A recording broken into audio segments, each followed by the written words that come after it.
Yo, what's going on, y'all? It's your boy 3Stacks in this thing. I'm so excited to showcase this deck to you guys today. So it's a nice little recipe that I concocted here in the laboratory, and it's so impressive. I'm amazed by this deck. It's a basically ritual Zodiac beasts. I really like how the two archetypes work together a lot. I mean, Zodiac beasts and ritual beasts are like beautifully made and just so perfect together. This deck has combos like, oh my goodness, so many combos. It's such a fun deck. Like, I literally became addicted to it the first like 30 minutes of playing with it. I was like, oh my god, I love this deck so much. Like, dude, it's just so incredible. There's a little background story to Ritual Beast. As you guys know, I'm a Hidden Arsenal advocate. So like, I pretty much learned about their lore. And you know, the Ritual Beasts are actually descendants of the Gusto tribe. The Gusto, if you know about Gustos, it's an actual deck and archetype. The Ritual Beast Tamer Elder is actually Gusto Kamui. Kamui is a monster in the Gusto archetype. And this is basically him as a grown man.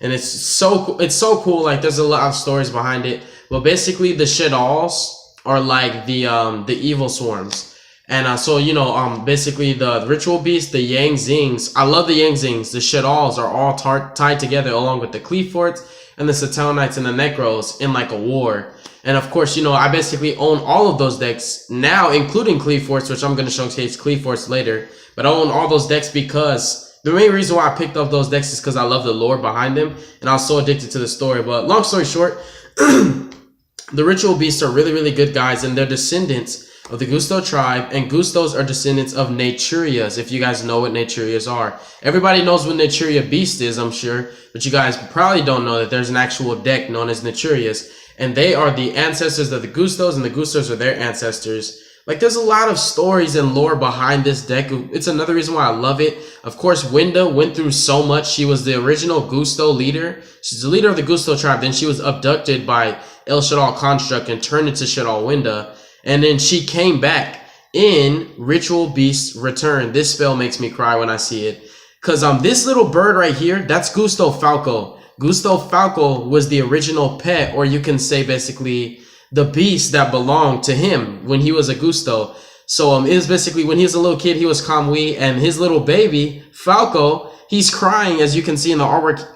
The elder is actually crying because he found baby Falco. Like, he got Falco back because Falco got turned into a Shadal. You guys know who Shadal Falco is? I'm sharing you the story. If you don't care about the story, you can skip ahead in the video and get to the deck profile. But this is a good story, and I wanted to share it with you guys for those of you who don't know the story.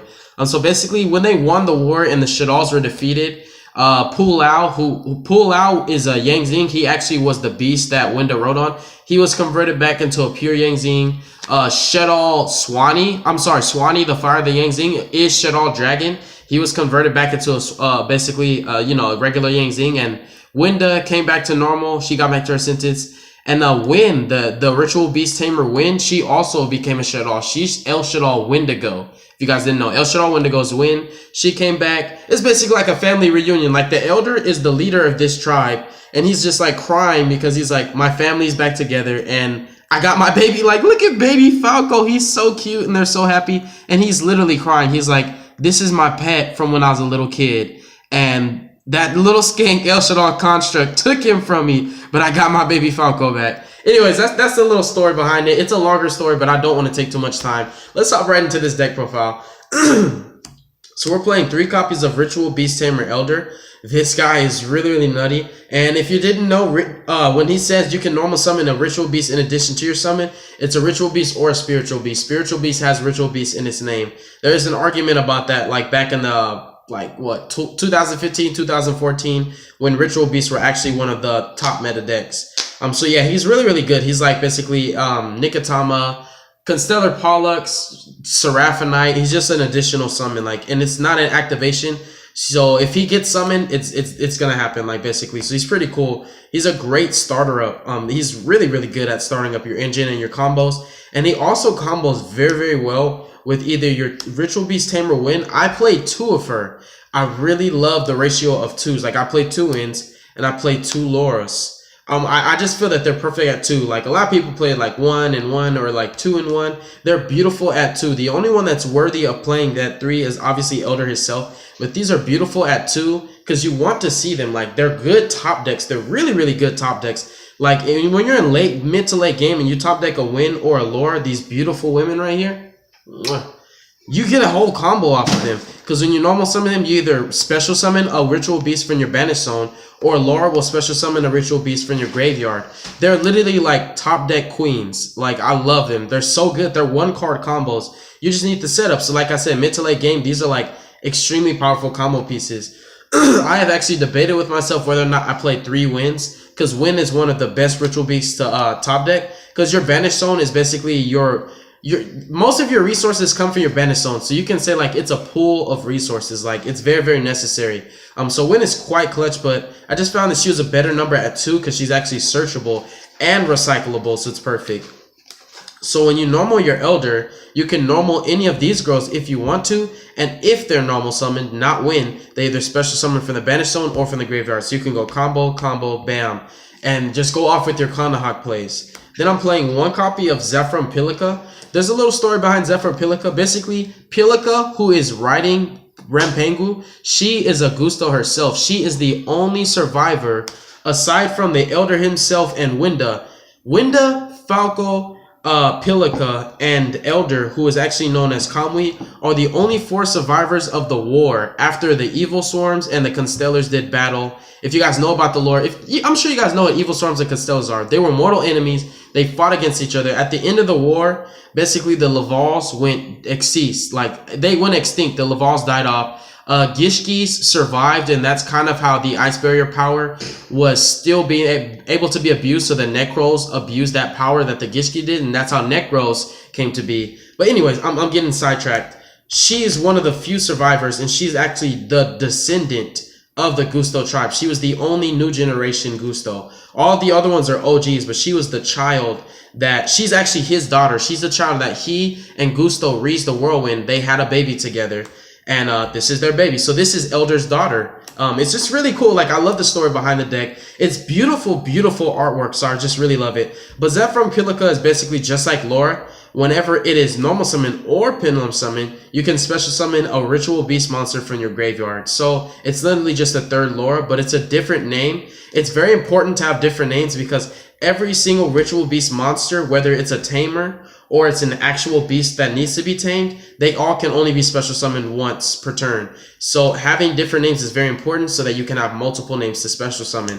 So this is the first category of monsters, known as Ritual Beast Tamers. Now, the Ritual Beast archetype is broken down into 2 categories, and the Tamers, obviously if they're Tamers, there's something that they are taming, and what they tame are spiritual beasts. The spiritual beasts are beautiful creatures who are very, very peaceful, but basically it's like a harmonizing thing. When they tame one of their beasts, they harmonize and come together, and their powers combine and they become one being. It's almost like fusing, like in a corny way. Yeah, it is a fusion deck, but it's like literally like fusing. Think of like Dragon Ball Z, Vegito fusing, or Gogeta fusing. It's like that kind of fuse. Like, it's literally like a harmonizing bond. Like, the 2 minds intertwine into one, and it's totally like they both agree on both sides. So it's not like they're forcing each other, even though their names are Tamers. They don't force them into submission. The beasts actually love them, and they have their own pets. Like Elder, his beast in this deck is Kanahawk, which, you know, that's Ulti Kanahawk, and that's Elder. When her beast is actually the dolphin, Pedalfin, and she harmonize and they bond together and become Ulti Pedalfin, so on and so forth. Basically, if I'm making sense, they have their own beasts, and obviously the fusion is when the Tamer and the beast come together and cooperate. And the actual best monster in this deck is definitely Spiritual Beast Tamer Winda. The reason why she is so good in this deck, contrary to what people say about this card, not only because she's a floater, if this card is destroyed by battle or card effect, does not have to be sent to the graveyard, which is extremely clutch. She basically special summons a Ritual Beast from your deck or your extra deck, ignoring its summoning conditions. She can literally bring out Kanahawk if you want to. She's a floater. You can only special summon Windows once per turn, but if you're in a situation when your opponent's trying to OTK you, they destroy the first one, special the second one. There's no restriction. You special summon your 1 Winda for that turn, which is your opponent's turn. This second Winda dies, then you can special summon anything after that. But she helps to be a bullet sponge, and she's so versatile because she is treated as a Spiritual Beast Tamer and she's treated as a ritual beast tamer and a spiritual beast at the same time. It is completely legal. There is a ruling that can back it up. What that means is if you open up with her and Elder, it's literally the same thing as opening up with Elder and any of the beasts like Kanahak. So she helps a lot with your consistency, your combos. Opening up with her is very, very broken. I love her a lot. And since I don't want to waste a Kanahak search on her, I want to play her at 3. She's a powerful floater. She's one of the best cards in the deck, in my personal opinion, due to that versatility. When you have her, it helps because the problems in the past was you would open up with either too many tamers and no beasts, or you would open up with all beasts and no tamers. Now, if you open up with Winda in either one of the two, you have both of the cards that you need. So she is very, very versatile and extremely abusive, being a non-once per turn. So her float ability, you can abuse the crap out of that. I personally played 3 of this card. You do not have to play 3, but I love her that much that I'm playing her at 3. She's just so broken. And she's Winda, dude. She's the OG. She's the leader of the Gusto tribe. She's been through a lot, man. She was adopted by Shadalls, became Shadal Winda. She was evil. She killed her own kind, came back to her senses. She's been through a lot, man. She deserves to be played at 3. Triple copies of Spiritual Beast Kanahak. This is the best of the beasts. Kanahak is basically like a Gold Sark. Now, Gold Sarcophagus is at 3, so you guys can actually play that in this deck at 3. So it's basically like you have 6 Kanahaks. But basically, it's literally the same card text as Gold Sark, except he banishes a Ritual Beast card from your deck, and it's face up. You'll add it to your hand during your second standby. You'll never actually get it back during your second standby because you're going to get it right away from your banished zone by special summoning it or returning it with your Kanahak. You're with your ulti Kanahak. He's the best spiritual beast. Like, I cannot stress how important it is to open up with this card. I wish there was a spell that says when this card is activated, add a Ritual Beast card from your deck to your hand. Because I would be searching this guy every single time. Like, if you open up with this card and you open up with Elder, your first turn is blessed. It is blessed. Like, you are going to plus very, very hard because the 2 cards are going to pay for themselves and you're still going to get a field presence popping. It's just so powerful. And if you can't open up with that in Elder, if you were able to basically like mid to late game, get this card in Graveyard or in the Banished Zone, you can recur it with either Zafram Pilica, Laura, or Win and still do the combo. It's just really, really clutch. It is like the best ritual, the best spiritual beast to open up with because of the combos. Loading up your Banished Zone and simultaneously loading up your Graveyard is extremely important because this deck's pool of resources nets advantage from both sides, basically both the Banished Zone and the Graveyard, which also makes the playstyle quite abusive because your opponent cannot actually get rid of your resources. If they shuffle it to the deck, you can search it. If they bounce it to hand, you can still play it. If they destroy it, it goes to the grave, you can abuse that. If they banish it, you get it back. Basically, what I'm saying is your opponent can never take away anything because you have a way to get anything back. You could get it back from grave, you could get it back from Banished Zone, you can get it back from deck. It's just no way to get rid of your resources. Your opponent just has to kill you the right way. And unfortunately, I only have 1 Super Rampengu. Well, we're playing 3 copies of Rampengu. I really like his archetype. Like this dude, I mean, like his archetype. Love his artwork. Like all the artwork of the Ritual Beasts are so beautiful to me. Like, you guys don't understand how much I love this deck. It's so, this is another one of my favorites. Like, you're going to see me playing with this deck a lot. But 3 Rampengus, because if you don't have Kanahak, he's the next best thing. He basically lets you banish a Ritual Beast from, ulti Ritual Beast from your extra deck. Really not ulti. It says Ritual Beast, but obviously you're going to banish the ultis. Basically banish one from your extra deck and then send one from your deck to the graveyard with the same type.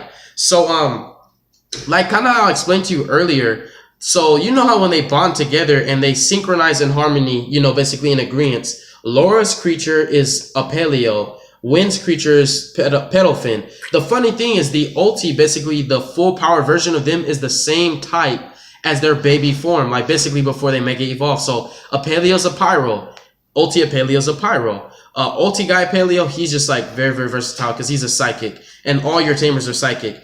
Ulti Pedalfins are Aqua and baby Pedalfins are Aqua. Don't ever send Kanahak. Do not ever banish Kanahak with Rampengu. It's only at 1 now. Like the ban list did it dirty. If Kanahak comes back to 3, oh my god, this deck is just going to be great again.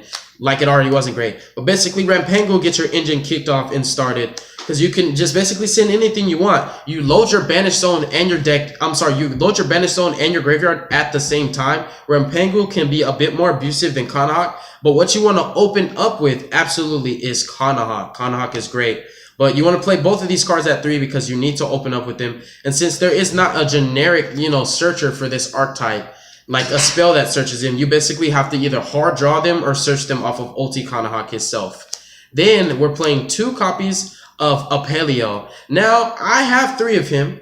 I have extras of like pretty much everything that I thought I would want to play at 3 one day. But I'm testing this card out at 2 because he's not like an extremely clutch combo piece opening up with.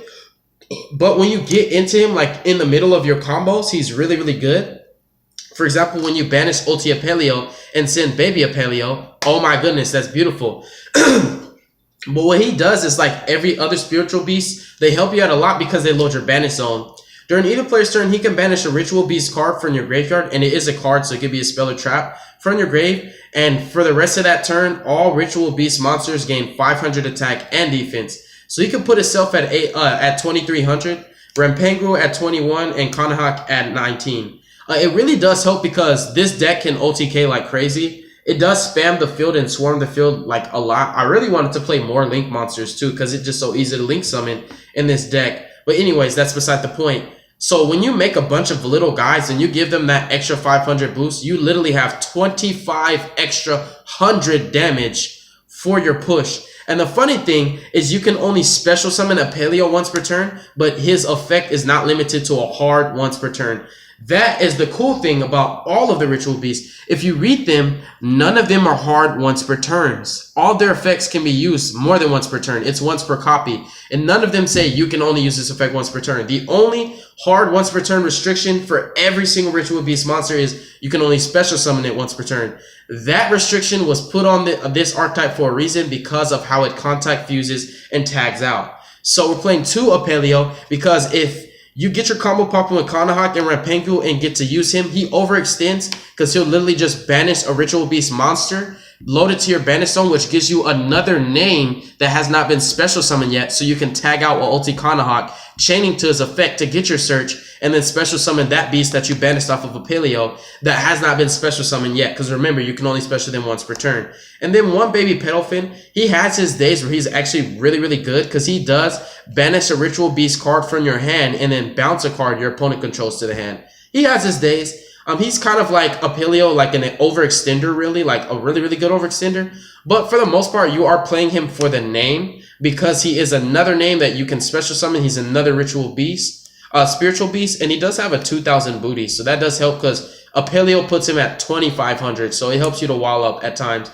So like I said, Pedalfin has his days, but it's just a card that I would like never play at 2 because it's not something I would ever want to open up with. Like, because he's at 1, I rarely draw into him, and that's a good thing. I really don't like drawing into him.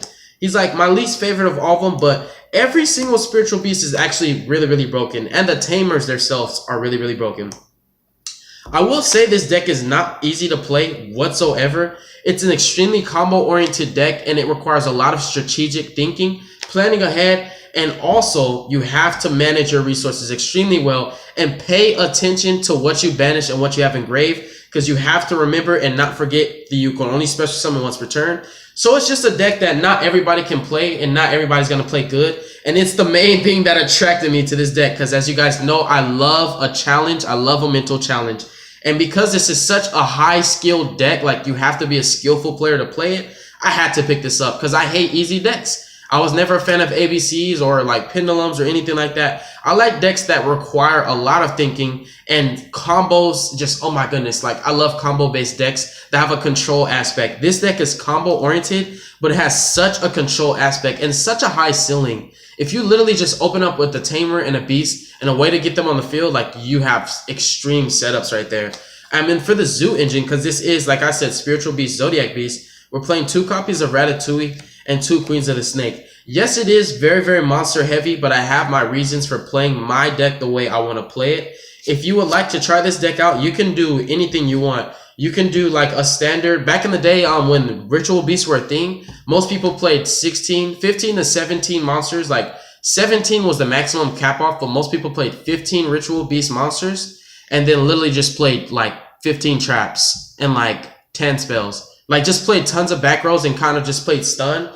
And it was a smart thing because it's like, you know, you're protecting your boss monsters. But the way I play this deck is more combo oriented than it is stun based. The stun base, like I have cards for the stun base that I'm actually not playing for my own personal reasons. The stun base build is kind of good, but it's a little boring from my personal preference. I like to be able to combo off a lot and have fun at the same time. So the way I built the deck was for it to be fun, but also to be combo eccentric. So it's a lot more explosive than the stun based build. And I also still play a ton of back row. Need I mind?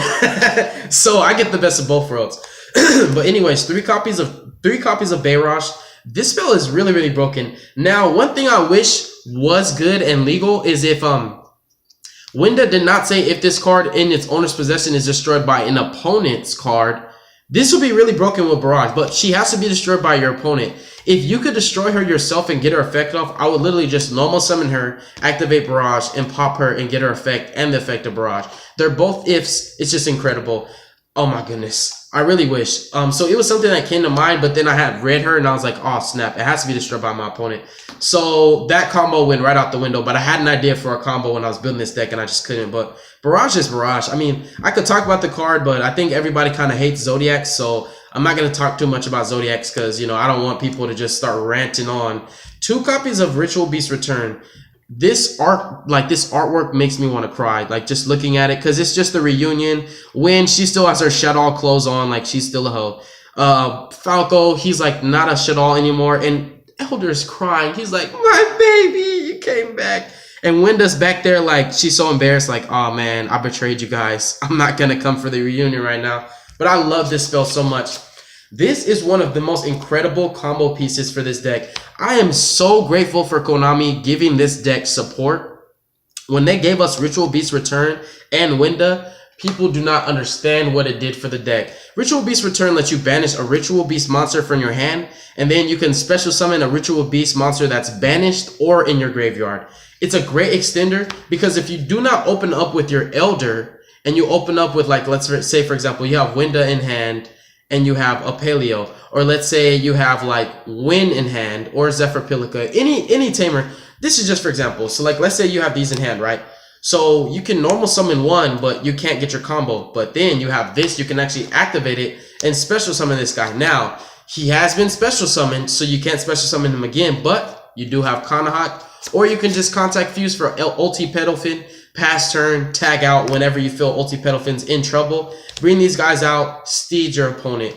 Just really good. Like, this basically helps the hands that you brick on, where you don't open up with the way to get 2 on field, and you have this, it helps a lot. That's the reason for playing it at 2. At 3, it's just way too much. It is not a hard once per turn, so you can do it more than once, but it just requires a bit more thinking. Like, there have been hands where I open up with this and it actually like made my hand a lot better. Like, I would open up with the way to make Ulti Kanahak, but I need to load my Banish Zone. So I would play this, like Kanahak returns to the graveyard. So I would like return to the graveyard and then activate this, banish another Ritual Beast from my hand, and then special summon the one from the graveyard that Kanahak returned and load up my Banish Zone at the same time with this. Like this is just, oh my goodness. Like, oh man, I feel like I'm going to start rambling on and on about the combos in this deck. I want to do the deck profile, but this is just such a powerful combo piece. You have no idea. Like, this is one of the best spells in this deck. Like, all my spells basically are combo pieces. Like, everything I play helps me, and at the same time, it does hurt my opponent because what I make with it is a thorn in their side. But double Ritual Beast Return, even though you can search it, I play 2 because there are games when I've resolved 1 and I'm like, no, I really need a second. It's that good. Even if you draw into it with your opening hand, it'll actually make your hands more playable and a lot better. 1 Ritual Beast Bond, it basically does what you already can do with this deck, but it is a spell speed 2 effect, so you can activate it in battle phase to burn, you know, not to burn, but to OTK your opponent. In addition to that, this is how you play around Solemn Strikes, because this is basically, you can call it like, I'm thinking of the word, but it's a certain type of summon. It is a...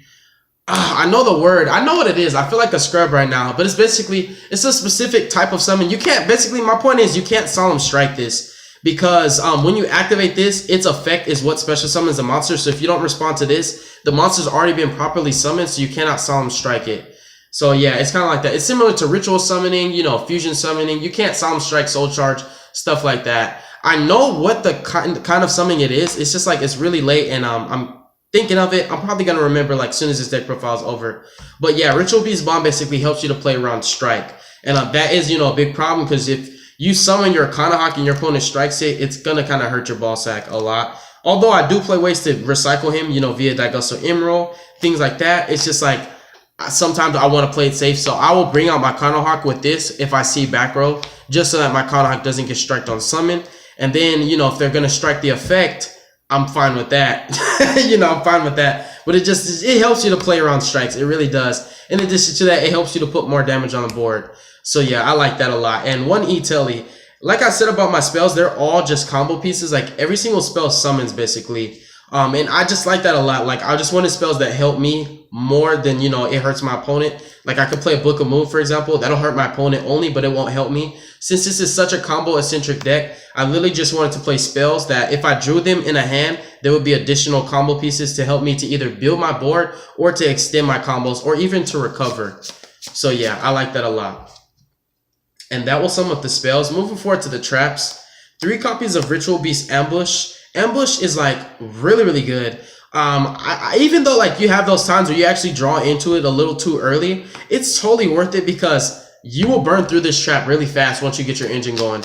And if you don't open up with it, it's the most beautiful thing ever because you could just search them out. It literally just, it special summons Ritual Beast, a Tamer, and a Spiritual Beast from your graveyard or your banished zone. And you could do one or you can do one and the other, or you can just do both from grave. Like it's an and or, so you can summon 2 from your banished zone, 2 from your grave, or 1 from your banished zone and 1 from the grave. The only restriction is 1 has to be a Tamer and 1 has to be a beast, but that's pretty easy. So Ambush not only helps you to recover, but it's so great in tandem with Steeds. This is an OG combo. If anybody out here has played Ritual Beast, you know this combo. Activate Steeds, chain Ambush. Because Steeds resolution has not been successfully properly fulfilled, you can actually chain Ambush and bring more monsters out and Steeds your opponent. Steeds basically says if you control Ritual Beast monsters, a Ritual Beast monster, you can destroy monsters on the field up to the number of Ritual Beast monsters you control. So if you have Kanahawk on the field, for example, you can activate this. If they have no response to this, then you can chain Kanahawk's effect, then chain Ambush to Kanahawk, and you'll bring out 4 monsters, maybe even 5, depending on if you already have one normal summon. Then you'll destroy 5 monsters. You'll literally just clear fields. Like this is a blowout. This is what sets you up for your OTK. Like you literally just clear fields. It lets you to play on your opponent's turn, and this is like the bane of Zodiac's existence. Like this deck has such a great Zodiac matchup, need I mind you, in addition to it playing Zoos. It's just really, really powerful. Like, oh my gosh, Steeds is so good in tandem with Ambush. But in my personal opinion, I feel that Ambush is actually more of a skillful card because it has more applications outside of this combo with Steeds. Steeds just destroys monsters, which is good, but sometimes it can be bad, like if you're playing Yang Zings or if you're playing a deck that just has monsters that can be destroyed by card effects, for example, or, you know, if Masterpiece is unaffected by traps. Ambush is just, I find it to be a lot more versatile and skillful trap. Because I'm playing Zodiacs, this actually helps me, like, in phase, activate this, special summon 2 level 4s. I can either make Daigusto Emerald with those 2 level 4s to recycle my Zodiacs back into my extra deck, or I can hard summon Brawl Bull and do a whole Zoo combo with no Zodiac monsters. So it actually helps me with my Zoo combos, that's why I keep it at 3. Oh my goodness, what is the name of the summon? It's an initial summon, it's a something summon. I'm still stuck on that, you guys. I know what it is, like, oh my goodness, you don't have to call me an idiot. I know what it is, I just can't think of it. Like, I hate when I get to that point. Moving forward with more traps, we're playing 3 copies of Solemn Strike, 2 Mirror Force, and 1 Torrential Tribute. Torrential Tribute is extremely powerful in this deck. As if we didn't have enough board wipes with Steeds, you know, you have Mirror Force and Torrential. Of course, Strike. I just want to play nothing but nasty traps. This is the only trap that's not really, like, nasty, but it's such a great combo piece. But you can activate Torrential, and you can actually chain Kanahawk, because the effect basically, Kanahawk reads specifically when you tag out, or all of them read specifically when you tag out. You can return this card to the extra deck and then target 2 Ritual Beast monsters. That's the cost.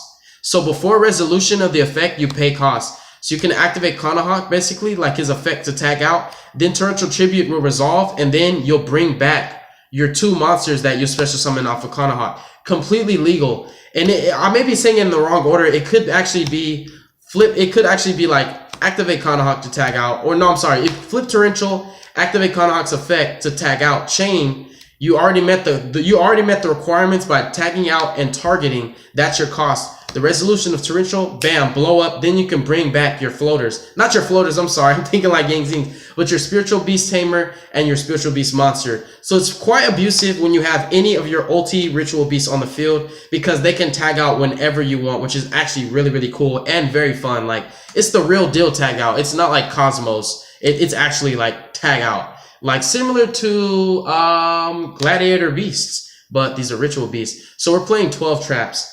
And then moving forward to the extra deck. 2 copies of Roadkill, 1 Chicago Bulls, 1 Baby Buku, 1 Tiger Mortar. What did I nickname her again? Khan from the Jungle Book. There we go. And 1 Bacon Bix. It's a very, very small zoo engine. Because the extra deck is actually really, really tight. Like, here's cards that I could not fit in the extra deck. Another Ulti Guy Paleo, another Ulti Paleo, another Chakanai, another Tiger Mortar, another Bravo, another Ulti Pedofin, another Chidori, and a Doiler. Do you see all these cards that I could not fit in the extra deck? Do you see how tight my extra deck is, dude? Like, I barely have space. I had to play a very, very small zoo engine, but I wanted to play the zoos in this deck because there are actually combos that you can provide and produce in this deck that I'll show you guys in a separate video that the zoos enable. And also, there are combos with the ritual beast that enables your zoo combos. So the 2 archetypes complement each other very well. 2 Daigasso Emerald, my resource manager. I'm not playing Zodiac combos, so this is the only way to recycle. So I'm going to be using him to put himself back. That's why I play 2. And as I was explaining with Ritual Beast Ambush, which is why I find it to be a bit more versatile and abusive because we're playing zoos, you can make Daigasso Emerald off of this 1 trap, or you can just literally get the fodders to make a Brabble, or you can like activate Barrage, do your Link Summon off of Barrage, and then you can make Kanahawk and Daigasso Emerald, or you can just make double fusions. It's like really, really good, like such an abusive trap. I love it a lot. So double Daigasso Emerald, he's my resource manager. And then for the fusions, we're playing 1 Ulti Guy Paleo. This dude, if you make him the right way, he's basically Herald of Perfection. He banishes ritual beast cards from your hand to negate the activation of spell traps or monster effects. You have to make him the right way though. And he requires an ulti, a regular tamer, and a regular monster. The cool thing is Winda is actually treated as either or. And basically, like, how you get him out is you just literally, like, if you have Kanahawk and you've tagged out, for example, and you've resolved like ambush, and you brought back a Kanahawk, use this effect to search, you'll use the Tamer and the Beast that you brought off of your ambush, and you'll contact fuse with all of those and bring out your Ulti Guy Paleo. You don't have to use Kanahawk. I really wouldn't. I never would, but that's just for example. You literally just use any of your ultis. And ambush helps out a lot. Like, that's the reason why I played at 3. Ambush helps you to make this card. This is like more of a mid to late game thing that you want to make. It's basically, it increases your ceiling having this card, and it also helps you, like, if you couldn't get your game push with your steeds, your ambush combos, or your zoo combos, killing your opponent with Dryden and Whiptail, then this is like your trump card. This is your last turn up. Like, if your opponent gets over this, it's kind of just like, I'm running low on resources. I'm going to be making mediocre plays from here, but I'll always save him for last because he's like the best play of the deck, honestly. He's literally Herald of Perfection. It's not once per turn. During either player's turn, just match, match, match. So, as you can imagine, if you resolve your ulti Kanahawk properly and just keep searching, you can load your hand up with Ritual Beast cards, which he does search. And then you make this guy, you have a handful of Ritual Beast cards. It's similar to Herald of Perfection, searching fairies. It's another thing that I love about this deck. I get to play a monster that's like Herald, except he's at 3,200. So as you guys can imagine, I freaking love this deck like to tears.